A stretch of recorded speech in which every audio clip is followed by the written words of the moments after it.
A grande marca do aconselhamento bíblico é que nós confiamos que a palavra de Deus é suficiente para tratar de todas as questões da alma. Nós confiamos nisso. Por isso que nessa série, que já começamos já há 7 semanas, nós temos tratado de enfermidades da alma. Já falamos de culpa, de solidão, de amargura. E temos muitos assuntos para nós tratarmos aqui também. E semana passada começamos a tratar da depressão. E que o Senhor esteja nos conduzindo nesse mar difícil, né? Nessa caminhada longa e dolorosa, porém, confiamos no poder da palavra de Deus, confiamos na ação poderosa do Espírito Santo para cuidar de nós e nossas demandas, tá bom? Essa série é uma daquelas séries excelentes para você trazer aquele seu visitante, aquele seu amigo, parente, vizinho, que você sabe que tem lutado intensamente com questões da alma, depressão, ansiedade, coisas semelhantes a essa. Esses são os problemas mais que prevalecem mais, né? Com mais reincidência, mas tantas pessoas amarguradas, tristes, pessoas que vivem uma vida de choro, de lágrimas. E eu vou te falar, podendo ser livre disso, há um escape, há um caminho da graça traçado por Deus, e é disso que nós estamos tratando aqui ao longo desses domingos, e se o Senhor quiser, vamos completar o primeiro semestre só tratando dessas questões relacionadas à aflição da alma, tá bom? Hoje vamos para mais uma parte da mensagem sobre depressão. Para isso, os irmãos abrem a Bíblia no livro dos Salmos, Salmo de número 73. Vamos fazer uma leitura apenas dos 2 primeiros versículos, mas você vai abrir, você vai permanecer com a sua Bíblia aberta, porque faremos a exposição de todo o Salmo 73. Mas como base, como pontapé inicial, iremos ler somente o versículo 1 e 2, que diz assim a palavra de Deus: Com efeito, Deus é bom para com Israel, para com os de coração limpo. Quanto a mim, porém, quase me resvalaram os pés. Pouco faltou para que se desviassem os meus passos. Somente aqui, vamos falar com Deus. Pai querido, nós te louvamos porque tivemos a chance de ler mais uma vez aqui a tua santa palavra, uma porção da tua santa palavra. O que nós fazemos agora, Senhor, é clamar pela atuação do Espírito Santo, que o Espírito Santo trabalhe em nossa vida à medida que nós ouvimos a exposição da Escritura Sagrada. Pai amado, nós somos dependentes dessa atuação do Espírito Santo. Se o Espírito Santo não agir poderosamente em minha vida e na vida dos meus irmãos, nós não seremos edificados, Pai. Tenha misericórdia de nós. Tenha misericórdia. Que o Espírito Santo nos conduza no caminho da verdade através de tua santa palavra. Tire de nós todo tipo de barreira, todo tipo de dificuldade para compreendermos o que está revelado nas Sagradas Escrituras. Que não hajam barreiras para que o Senhor trabalhe em nossas vidas e que nós saiamos daqui, mais uma vez, com refrigério, edificados, consolados, fortalecidos, alimentados através da tua palavra, e que o teu nome seja glorificado também aqui através da tua santa palavra, ó Deus. Em o nome de Jesus. Amém. Semana passada, na primeira parte dessa mensagem sobre depressão, nós vimos que a depressão pode ser considerada a mãe de muitas outras aflições da alma. Todos os temas que nós já tratamos ao longo dessa série e os que nós ainda iremos tratar têm ligação com a depressão de alguma forma, ou porque pode ser origem ou pode agravar o sofrimento. Vimos também que a depressão é descrita como algo insuportável e, na maioria das vezes, essa é a única descrição que se tem da depressão, já que é dificílimo explicar. Não se consegue explicar. Citei aqui as palavras do professor Wilson Porte, pastor batista, que ele comparou a pessoa em depressão como aquela pessoa que está se afogando. Não adianta você perguntar à pessoa que está se afogando o que ela está sentindo. É em vão. Só depois de uma crise é que a pessoa pode narrar de alguma forma o que ela sentia durante o momento de dor. Nós vimos que homens notáveis da história, como Charles Spurgeon, Richard Baxter e outros puritanos, lutaram também contra esse mal, enfrentaram esse problema em seus dias ou até mesmo em suas vidas. Eu citei o exemplo de Charles Spurgeon, que eu sempre cito ele como exemplo, um nobre, um gigante da nossa história, que é considerado o príncipe dos pregadores. Hoje nós nos espelhamos em Charles Spurgeon para pregar com amor, com paixão, com fidelidade, mas ele conta que havia momentos que ele não tinha força para subir no púlpito, para assumir o púlpito para pregar. Tamanha era a tristeza. Nós aprendemos também que a depressão é daquele mal que interfere diretamente em nossa espiritualidade. Me permitam fazer uma citação que eu fiz semana passada. Um escritor cristão disse o seguinte, o crente deprimido não consegue concentrar-se para ler ou orar. Ele não deseja encontrar-se com pessoas e assim procura evitar a igreja e a comunhão. E com frequência pensa que Deus o abandonou. Característica da pessoa que luta contra a depressão, é isolar-se. O que vai interferir diretamente em sua espiritualidade, uma vez que nós somos dependentes de uma congregação. Não há a menor possibilidade de um cristão caminhar sozinho. Todas as metáforas, todas as analogias que a Bíblia usa para se referir à vida cristã estão na coletividade.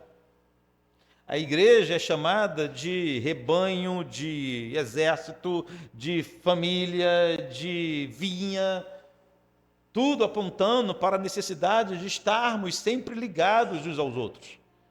Ninguém consegue ser cristão sozinho. Ninguém pode caminhar sozinho. Então, quem está em profunda tristeza, fatalmente vai ter comprometida a sua vida de comunhão. E percebam como aparentemente é um caminho sem volta. Pessoa com o coração fragilizado, a pessoa afundada em tristeza, não tem forças para a comunhão, e ela precisa da comunhão para sobreviver. É como se fosse o alimento diário, a comunhão dos santos. A congregação é onde o Senhor nos alimenta. Há ministrações de Deus que nós só recebemos através da congregação. Exortai uns aos outros, consolai uns aos outros, orai uns pelos outros. Está tudo apontando para a necessidade dessa coletividade. Então, quando o irmão, a irmã tem essa sua vida de comunhão fragilizada, ela se torna mais fraca e mais propensa à queda. O puritano Richard Baxter chamava essa tristeza, essa dor, de tristeza excessiva. Baxter nos lembra que a depressão rouba, sobretudo, a esperança. Um pastor, e Baxter é conhecido na literatura como sendo aquele cuidador de almas. Enquanto outros puritanos davam valor basicamente ao púlpito, achavam que somente do púlpito o pastor conduz as ovelhas, Richard Baxter é conhecido pela visitação. O lema dele era visitar, visitar, visitar, visitar e visitar. Ele tinha culto pela manhã em sua cidade, naquela época, naquela região em que havia apenas uma igreja em uma cidade, e durante o dia ele caminhava pelas ruas de sua cidade visitando os membros de sua igreja, e ele tem um foco especial no cuidado pessoal. Aí ele percebe, ele afirmou que a depressão rouba, sobretudo, a esperança.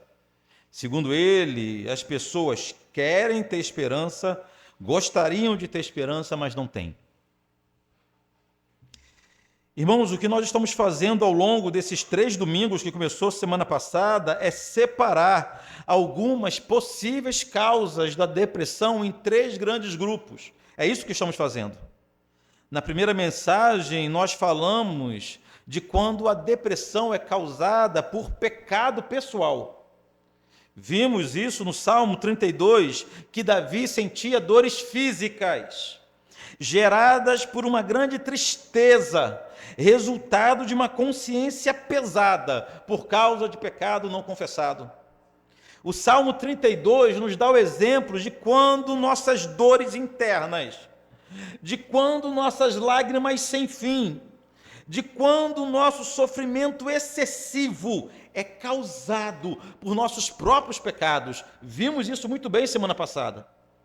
A mensagem já está lá no YouTube, se você tiver curiosidade de ver mais uma vez.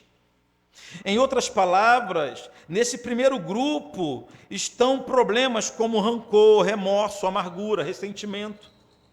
São pecados que nós cultivamos, tratamos e que nos jogam em um poço sem fundo. Mas também há outros pecados. No caso de Davi, foi um adultério e ser mandante de um homicídio. Enquanto Davi calava os seus pecados, enquanto ele não confessou os seus pecados, ele sentia uma tristeza tão profunda que os seus ossos envelheciam, que ele gemia, o que ele diz, ele gemia dia e noite por essa tristeza, ao ponto dele sentir dor nos ossos. Foi a realidade de Davi. Todos os pecados precisam serem expostos, e nós precisamos nos arrependermos deles, confessá-los diante de Deus, abandonando suas práticas, para que sejamos libertos definitivamente desse peso na consciência que nos causa dores. Isso vimos domingo passado. Hoje nós trataremos dos casos em que a depressão é o resultado direto de padrões errados, de expectativas não bíblicas. Vamos entender melhor isso. De repente nós iremos até nos encaixar melhor nesse grupo de pecado, nesse grupo de sofrimento do que no outro. Essa lição nós vamos aprender com um importante levita chamado Asaf. Irmãos, Asaf era líder do cântico no templo do Senhor. Ele era um poeta e compôs pelo menos 11 salmos de louvor a Deus. Asaf não era um crente inexperiente.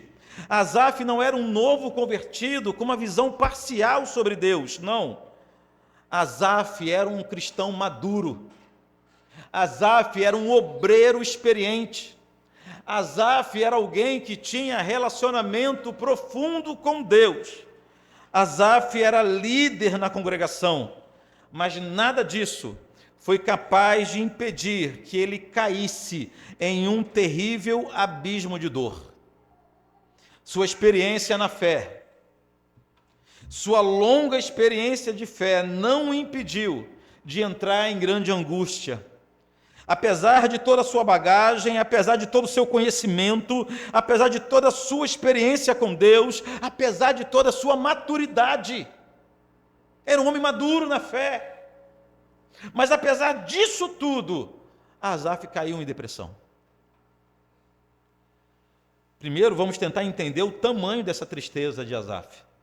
No texto que nós lemos, Salmo 73, olha o que diz o versículo 2.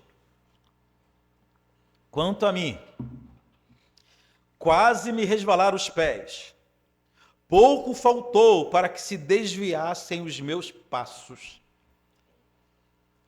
Queridos, o grande Asaf estava sentindo uma dor tão profunda, era tanta tristeza, tanto choro, tantas lágrimas, que ele, um dos principais ministros do templo, esteve a ponto de se desviar. Você já passou por isso? Só com essa informação podemos concluir que Asaf não estava experimentando um sofrimento leve, uma tristeza momentânea. Gente de Deus, crente experiente como Asaf, não esmorece com as tristezas típicas dessa vida, não. Queridos, o seu sofrimento era tanto que ele chegou a duvidar se fazia sentido permanecer no caminho.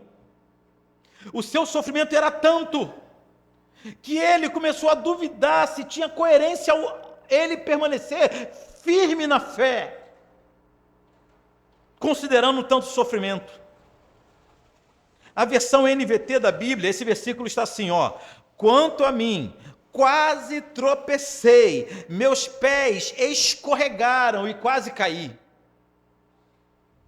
Você já teve essa experiência?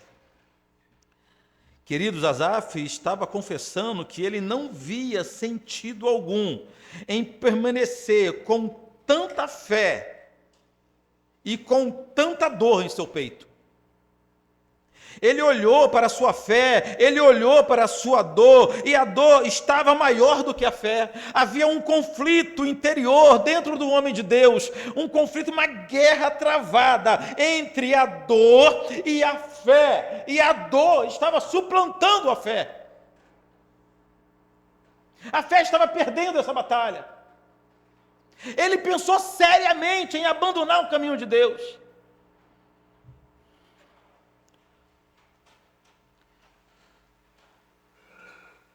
Estamos falando somente da tristeza de Asaf. Essa tristeza fica clara ainda, pula para o versículo 13 e versículo 14. Diz assim: com efeito, inutilmente conservei puro o coração e lavei as mãos na inocência. Versículo 14, pois de contínuo sou afligido, a cada manhã castigado. Esse é o momento em que a fé que adquirimos é sufocada pela dor que sentimos. É quando fazemos os cálculos e a conta não fecha. É dor demais para respostas de menos. Na conta de Asaf não estava valendo a pena manter-se fiel. Ele não desistiu, mas ele pensou seriamente em desistir. Ele chegou a exclamar isso: gente, está sendo inútil.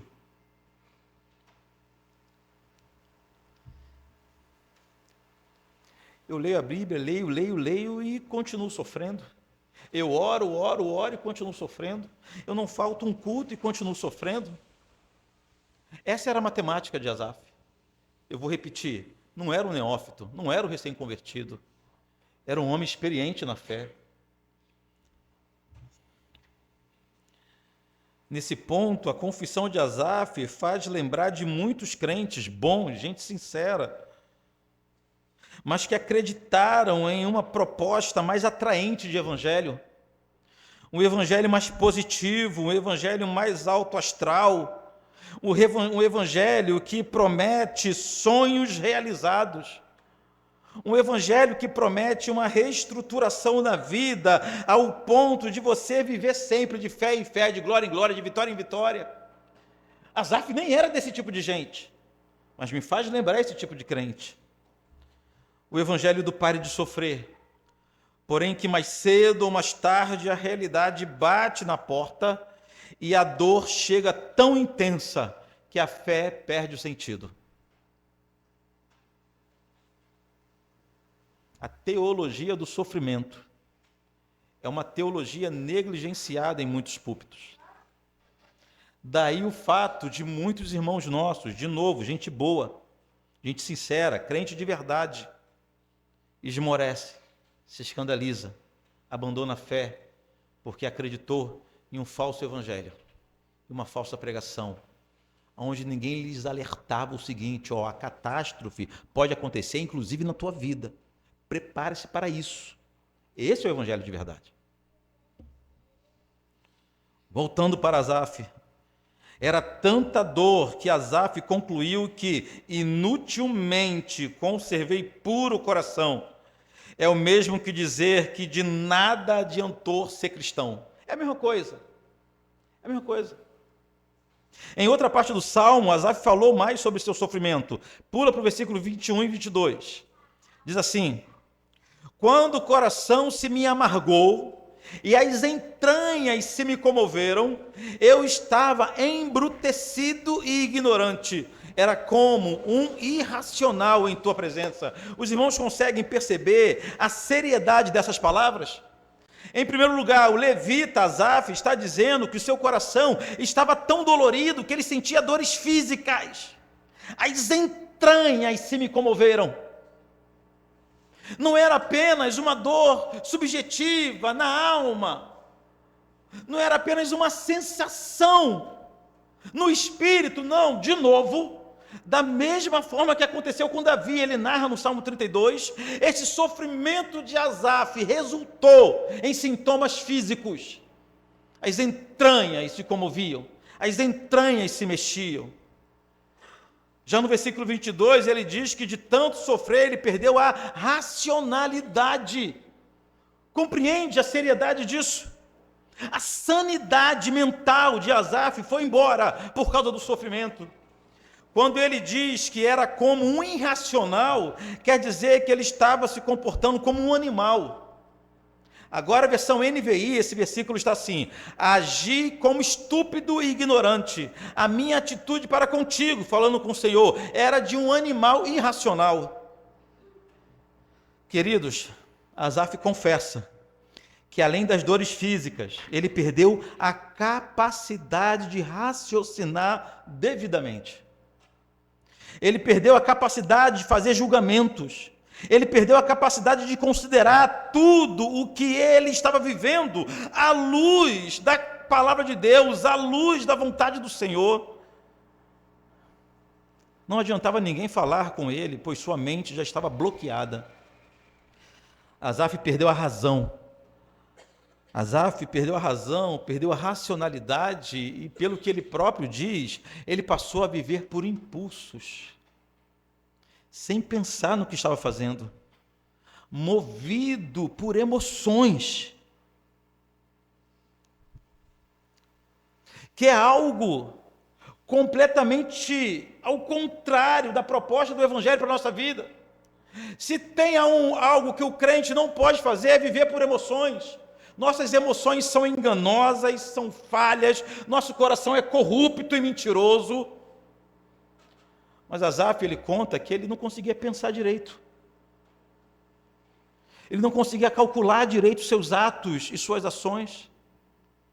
E vivia com uma alma enferma, com emoções enfermas. Preste atenção, suas emoções estavam enfermas, mas eram elas quem guiava o dia a dia de Asaf. Que tragédia. Resumindo então esse relato de dor, era algo tão intenso, tão forte e por tanto tempo que abalou a convicção de fé de um homem de Deus. Uma dor tão forte que apertava o coração e movia as entranhas e o levava a sentir, pensar e fazer coisas sem sentido. Esse era o panorama da vida de Asaf. É muita tristeza ou não é? É dor ou não é dor? Como que Asaf seria diagnosticado nos dias de hoje? Com qual diagnóstico ele estaria do consultório? Contando tudo isso que ele sentia e ele vivenciava. A pergunta é: o que levou Asaf a tanto sofrimento?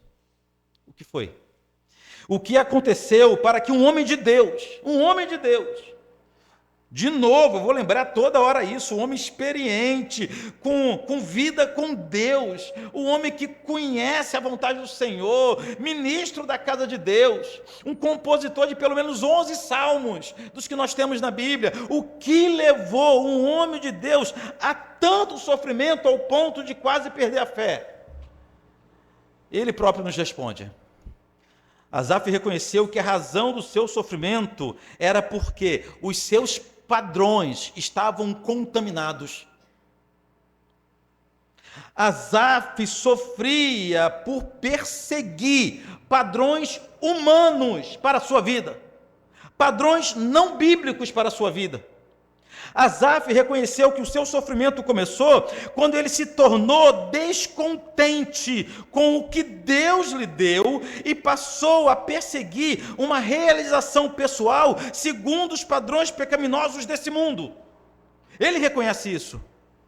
Asaf percebeu que a raiz do seu sofrimento era a inveja. Ele olhava para a sua vida, ele olhava para a vida dos outros E ele falava o seguinte: tem algo errado com a minha vida. O padrão para Asaf deixou de ser o plano de Deus para a sua história e passou a ser a vida dos outros, pior, a vida de ímpios. Ele reconhece isso. E daí ele entrou em tristeza ao ponto de sentir tanta dor. Ele deixa claro isso no versículo 3. Volta no versículo 3.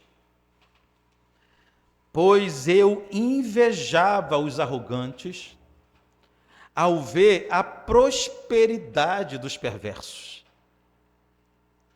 Estão entendendo isso? Ele olhou para a sua vida e olhou para a vida do ímpio e pensou o seguinte: tem algo errado. Não está fechando essa conta. Asaf caiu na armadilha de comparar sua vida com a vida dos outros. Como eu disse, pior, com a vida de ímpios. Ele cedeu a padrões não bíblicos.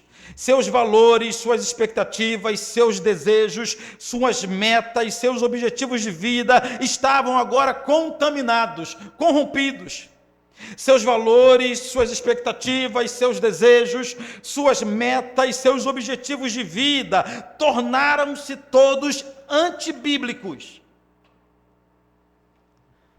A depressão de Asaf era resultado de um modo pecaminoso de enxergar a vida, em que os valores divinos são substituídos por valores humanos. Vou tentar explicar melhor isso aqui. A tristeza que atormentava Asaf era porque ele perseguia um padrão mundano de felicidade. A cultura desenvolveu um conceito de felicidade e Asaf estava perseguindo esse conceito de felicidade. Veja como isso é sério.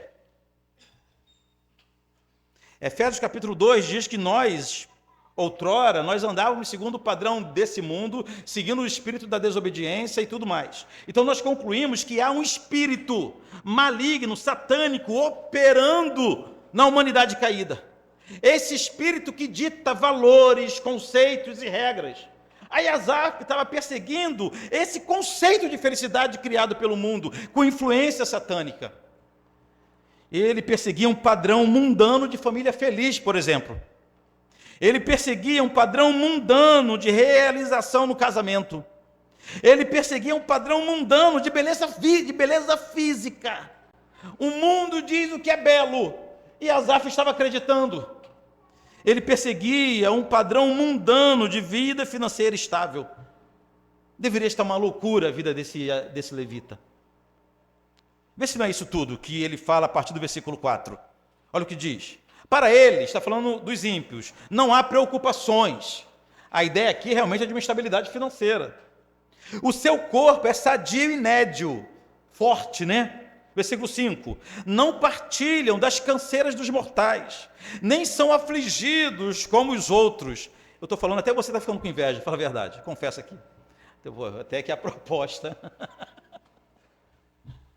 Gente, isso aqui é para não invejar. Versículo 6. Daí a soberba que os cinge como um colar e a violência que os envolve como pranto. Nesse ponto, Asaf estava justificando a violência e a soberba dos ímpios. Versículo 7. Os olhos saltam-lhes da gordura, do coração brotam-lhes fantasias, montejam e falam maliciosamente, da opressão falam com altivez, não temem ninguém. Versículo 9. Contra os céus desandam a boca, e a sua língua percorre a terra. Por isso seu povo se volta para eles e os tem por fonte de que bebe a largos sorvos. O versículo 10, bem traduzido, é o seguinte: por isso que o povo gosta do que eles dizem, por isso que eles têm muita influência. Asaf segue lembrando que esses ímpios, inclusive, zombavam de Deus, ao versículo 11, e diz: como sabe Deus? Acaso há conhecimento no Altíssimo? Mas Asaf ainda reclama que, apesar deles zombarem Deus, nada acontecia com eles, no versículo 12. Eis que são estes os ímpios, e sempre tranquilo, aumentam suas riquezas. Asaf invejou a saúde física, a aparência, a vida financeira, a altivez, a presunção, a força, o ímpeto.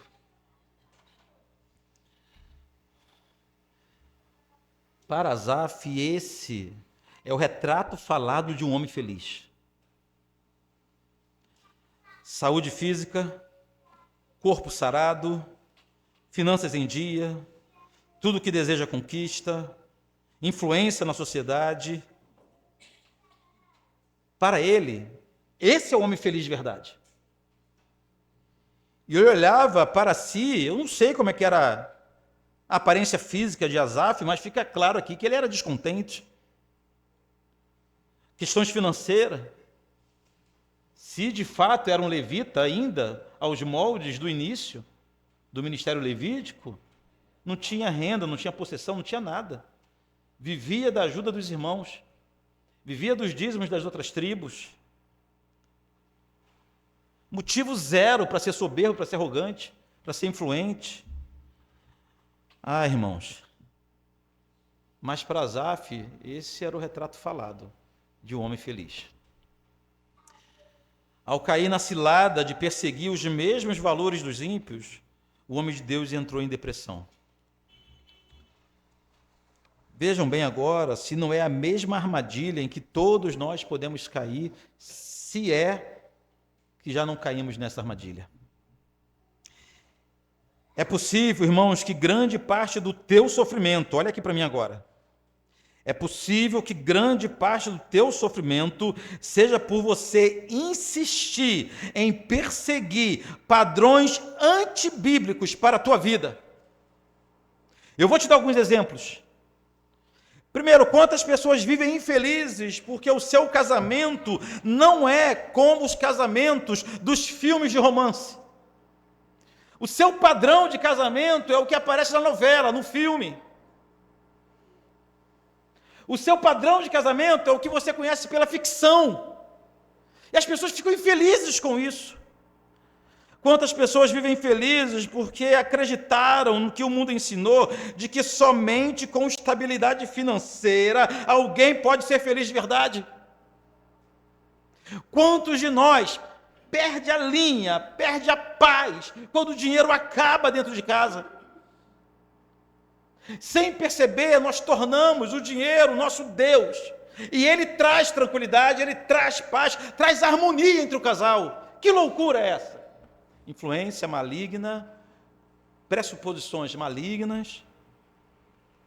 Quantas pessoas vivem infelizes porque não conseguem alcançar o padrão de beleza que o mundo definiu como correto? A pessoa não lida bem com o próprio corpo, com a própria aparência.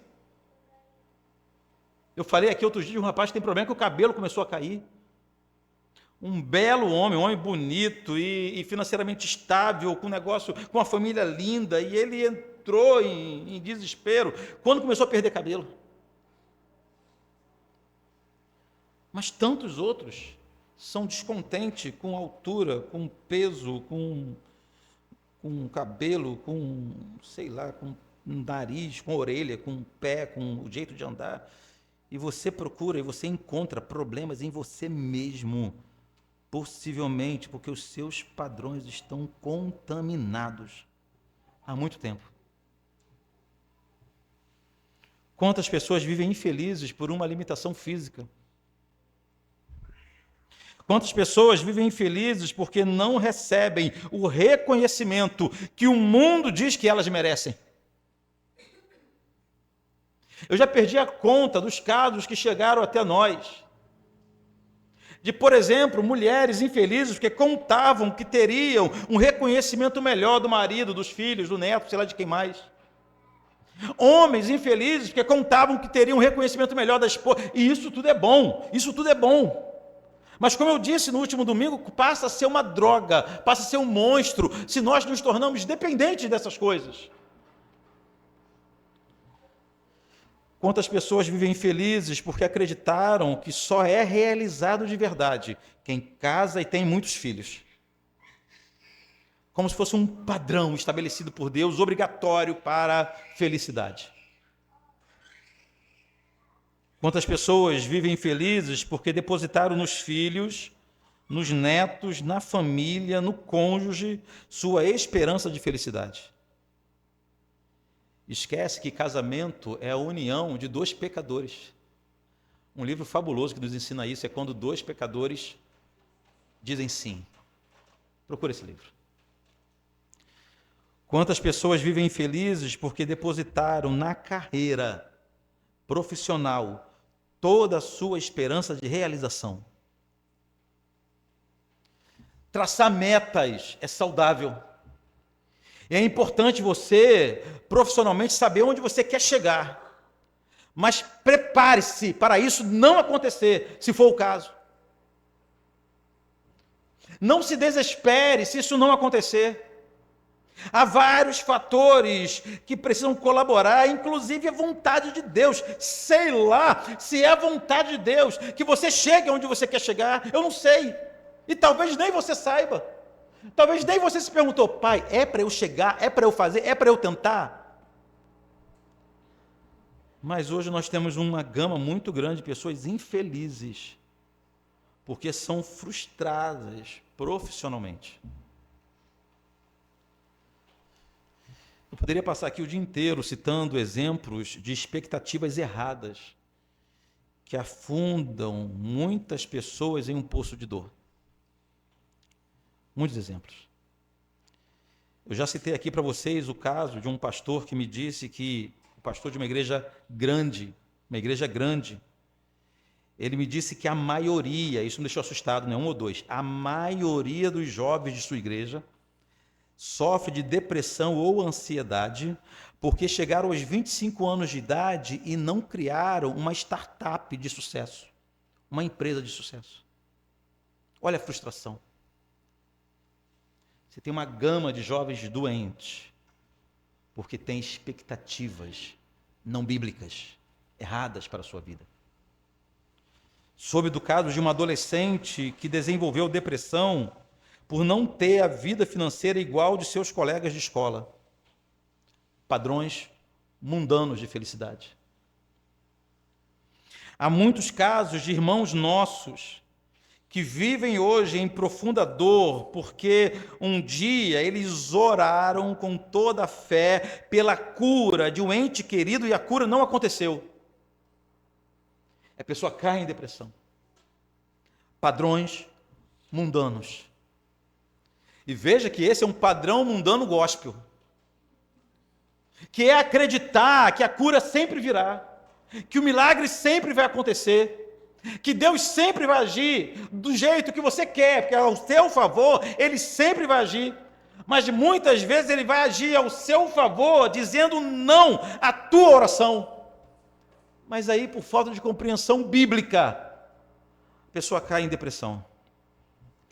Resumindo, irmãos, são incontáveis casos de pessoas que vivem em dor por causa de expectativas erradas, por causa de padrões não bíblicos, por causa de perseguir objetivos antibíblicos e errados para a sua vida. Muitos e muitos, muitos.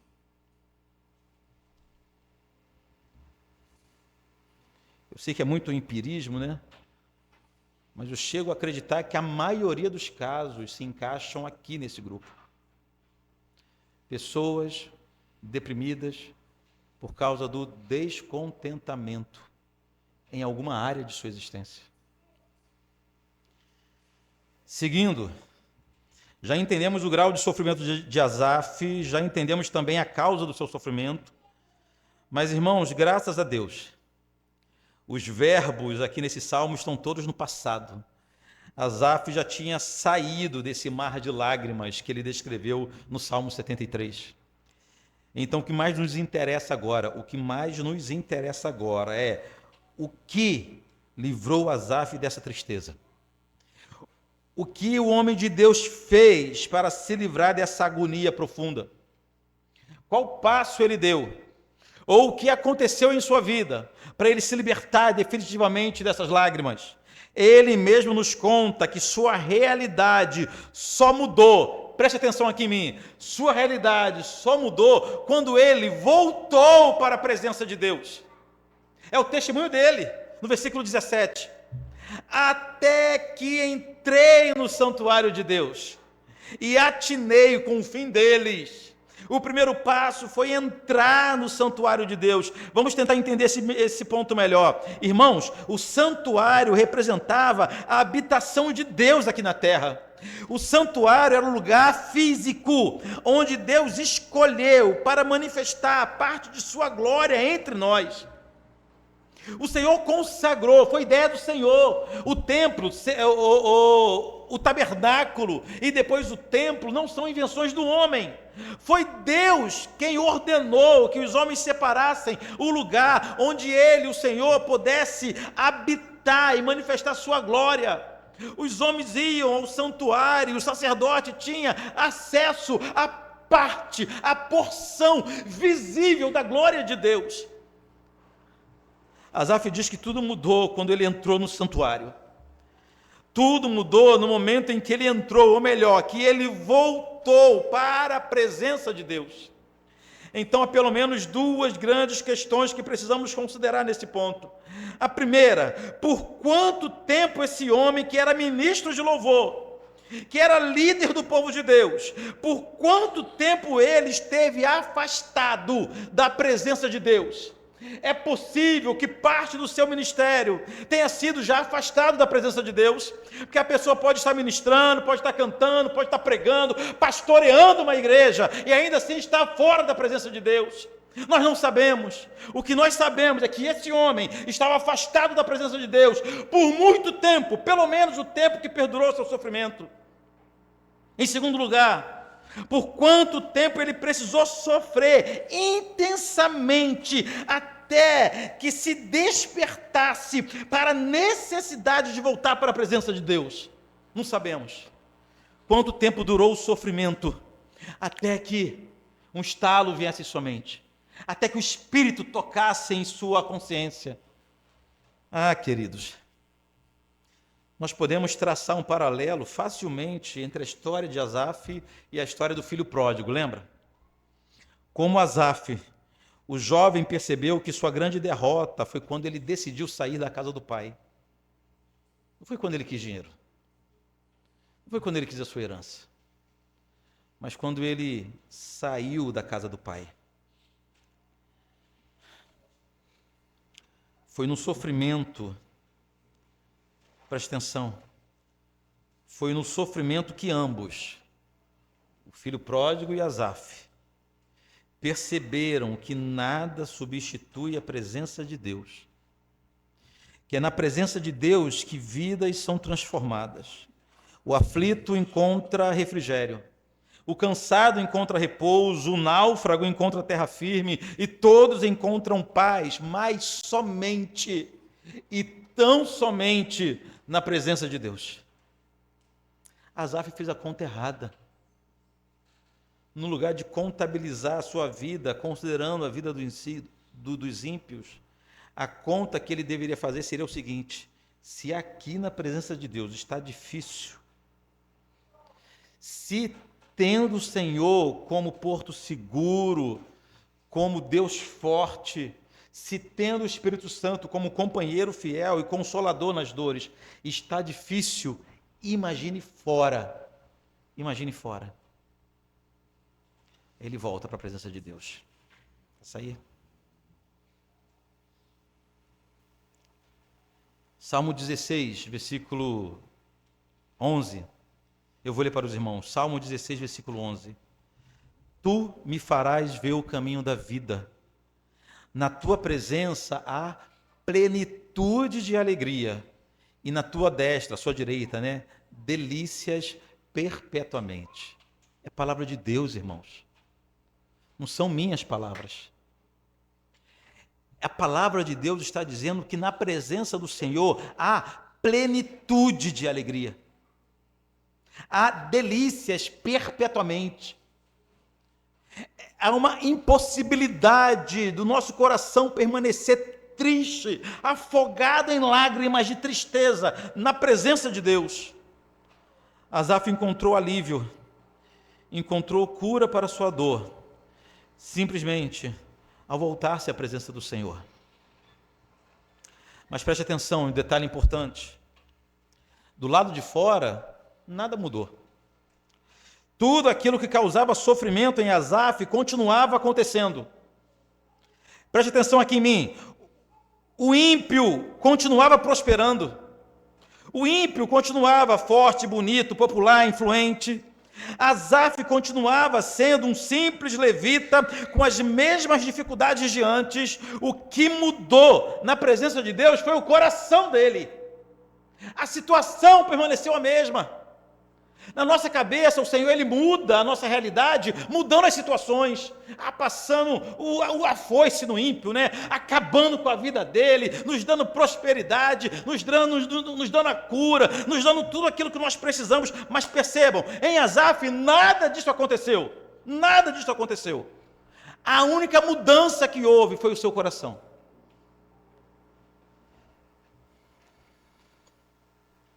Deus não eliminou os ímpios. Nem deu a Asaf um corpo sarado, com uma conta bancária recheada, nada disso. O texto diz que ao entrar no santuário, Asaf recuperou foi a racionalidade, o entendimento, a compreensão. Na presença de Deus, o que ele recuperou foi a compreensão que ele tinha perdido.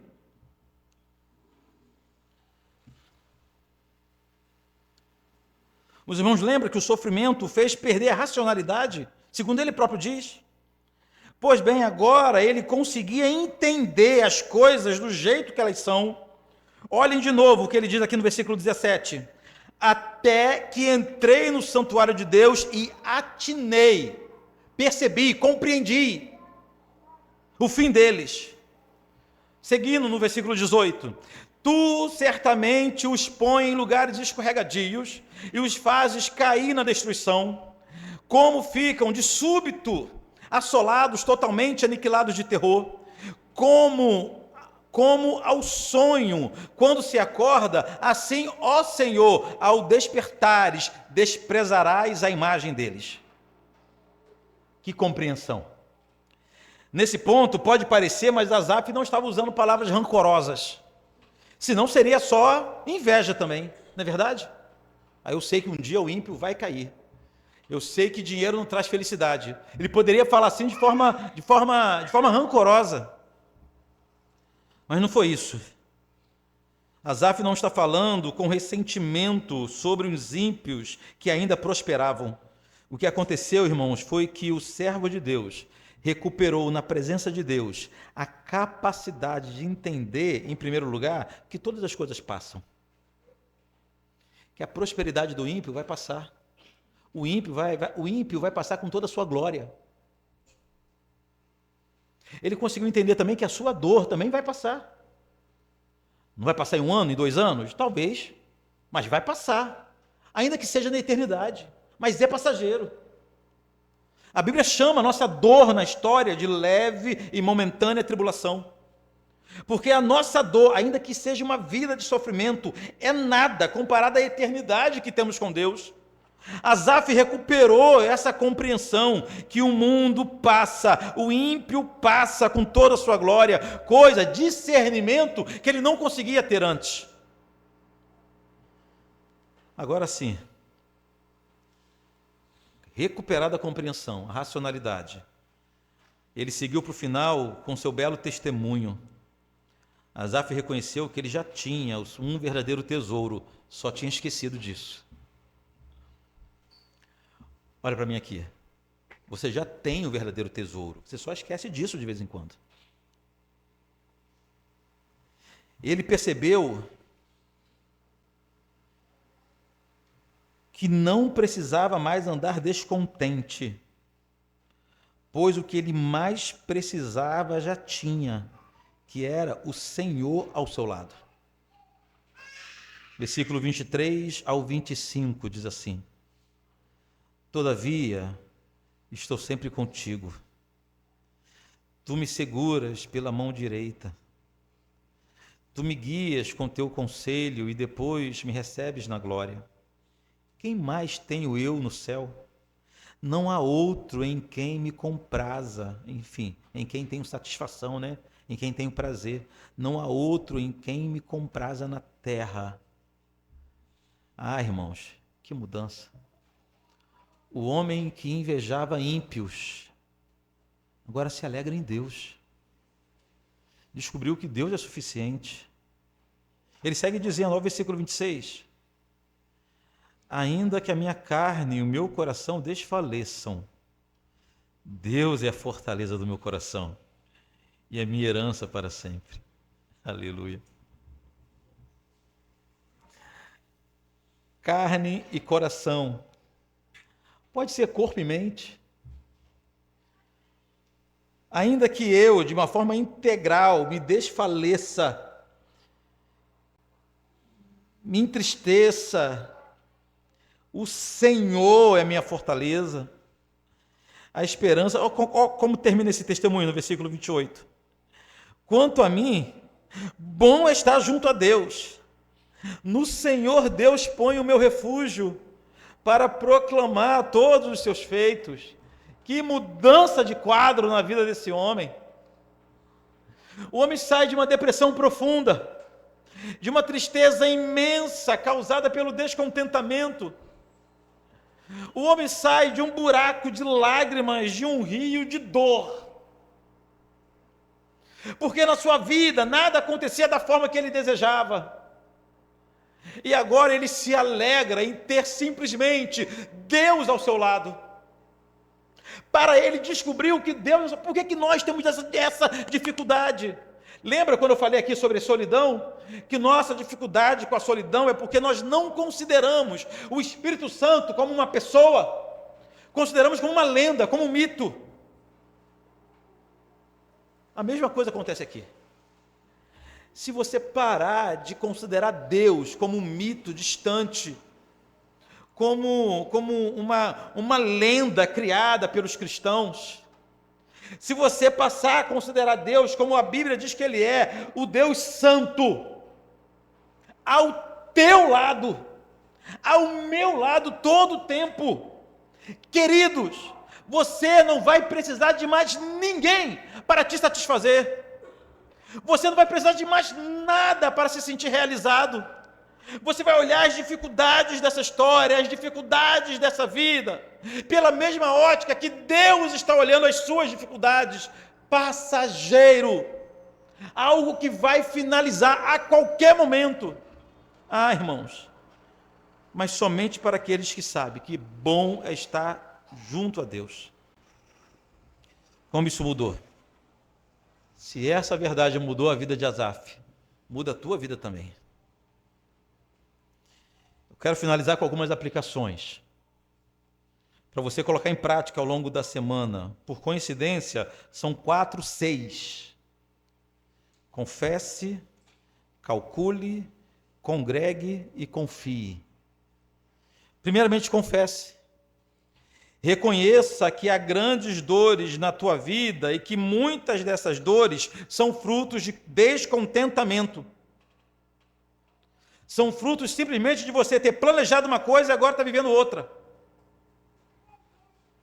De você desejar algo e isso não acontecer. De você idealizar uma vida e estar vivendo outra que você não idealizou. Confesse ao Senhor que isso é o teu descontentamento. Você não está feliz com a tua profissão, não está feliz com a tua vida, não está feliz com o seu dia a dia, não está feliz com a sua saúde, mas que isso é fruto de um descontentamento teu. Calcule, mude a sua forma de avaliar a vida. É um erro avaliar a sua vida pela vida dos outros. Essa base de cálculo não funciona. Pare de se comparar ou de comparar o que você tem com o que os outros têm. Essa conta está errada no reino de Deus. No reino de Deus a nossa conta é outra. Nós comparamos o que nós temos em relação ao que nós merecemos. Esse é o cálculo que devemos fazer. Você deve lembrar o que você merece. Você precisa lembrar, por exemplo, de Romanos 3, 10 e 12, que diz assim, como está escrito, não há justo, nenhum sequer, não há quem entenda, não há quem busque a Deus, todos se extraviaram, a uma se fizeram inúteis. Não há quem faça o bem, não há nenhum sequer. Romanos 3, 10 e 12 é o retrato da nossa vida. E se nós considerarmos o que esse tipo de pessoa merece, esse tipo de pessoa que somos nós, a única coisa que merecemos, todos nós, sem exceção, é a condenação no inferno. É o que nós merecemos. Comparada à condenação, comparada ao tormento eterno, a tua vida é um paraíso. Você não enxerga isso? Não precisa nem ser muito espiritual. Se você não tiver com preguiça de espiritualizar, você pode considerar humanamente onde estaria você por seus próprios passos. Onde você estaria agora por seus próprios passos. Você vai lembrar, aí você vai concluir que a tua vida é um paraíso. Ainda que seja num vale de dor, no vale da sombra da morte, em um vale de lágrimas, está muito melhor do que você merece e do que eu mereço. Calcule direito isso. Em terceiro lugar, congregue. Congregue. A vida de Asaf mudou quando ele encontrou Deus na congregação. É na vida de igreja que o Senhor nos fortalece e trabalha em nossa vida. É uma ordem bíblica, congregar, uma ordem bíblica. Preste atenção aqui em mim, não é frequentar a igreja. Frequentar a igreja não faz de ninguém um membro do corpo. É a partilha, é caminhar juntos, é estar sob disciplina, é sair de disciplina, é dividir com os irmãos, é viver junto em comunidade, e isso que é congregar. Nós estamos em fase de organização de nossa igreja. Algo que nós iremos finalizar em alguns dias é a nossa membresia informal. Vamos finalizar. Nós precisamos saber de fato quem é membro dessa igreja. O membro efetivo da igreja tem suas obrigações, tem suas atribuições. O membro efetivo dessa igreja tem suas vantagens, mas é membro efetivo. Queridos, largue essa vida de ser apenas frequentador de culto. Deixa isso vai acabar contigo. É na congregação, é lidando com os irmãos. Pessoal é muito chato, pastor. É chato igual você. Pessoal é problemático igual você. Pessoal é difícil igual você. Todos nós somos juntos, chatos, difíceis. Mas é o que o Senhor nos deu, é o corpo que o Senhor nos deu, é o grupo, é a família que o Senhor nos deu, para moldarmos uns aos outros, como a palavra diz, é ferro afiando ferro. Somos nós, mas só na congregação. E por fim, confie, deposite sua confiança em Jesus, desenvolva um relacionamento verdadeiro com Cristo. Enquanto você não desenvolver um relacionamento verdadeiro com Jesus, lidando com Ele como uma pessoa de fato que Ele é, sua vida não vai mudar. Vamos falar com Deus? Pessoal do louvor, por favor. Pai querido, muito obrigado por Tua palavra. Que todas as palavras que saíram do meu coração sejam esquecidas por meus irmãos. Mas que todas aquelas palavras que desceram do trono da graça sejam eternizadas na mente e no coração de cada um dos meus irmãos. Pai querido, o Senhor conhece a nossa vida. O Senhor sabe que o que mais nos causa tristeza é o raio do descontentamento. Você conhece nossa incapacidade de sermos felizes em toda e qualquer situação. O Senhor sabe muito bem o que nos desestabiliza, o que nos apavora, o que mexe nosso ânimo, o que muda o nosso coração. Nos perdoe, ó Senhor. Nos perdoe. Que tenhamos graça divina para vivermos de forma diferente a partir de hoje. Nós não temos forças para isso, por isso confiamos na graça de Deus. Em nome de Jesus.